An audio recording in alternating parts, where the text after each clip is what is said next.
જીવન જ્યોત માનવ મંદિર મંદબુદ્ધિ આશ્રમમાં સંતોની પધરામણી થઈ। નવાગામ કામરેજ ખાતે આવેલ જીવન જ્યોત માનવ મંદિર આશ્રમમાં શ્રી સ્વામિનારાયણ સંસ્થા કુંડરધામના પરમ પૂજ્ય સદગુરુ શ્રી જ્ઞાન જીવનદાસજી સ્વામીજીના આજ્ઞાથી સંતોની પધરામણી કરવામાં આવી।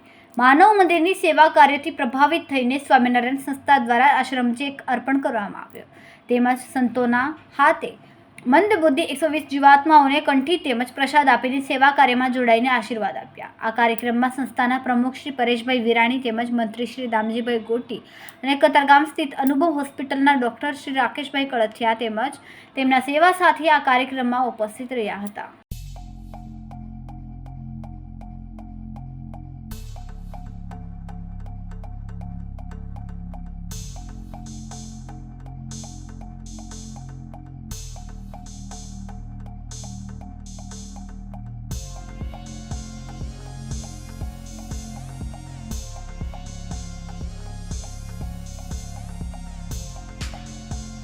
કેમેરામેન સેનિલ વિરાણી સાથે વિશાલ છેઠા, માનવ પ્રભા ન્યૂઝ, સુરત। અમારા વિડીયોની નવી અપડેટ મેળવવા માટે સબસ્ક્રાઇબ કરો માનવ પ્રભા ન્યૂઝ ચેનલને, બેલ આઇકન ક્લિક કરો લેટેસ્ટ વિડીયો સૌથી પહેલા મેળવવા માટે।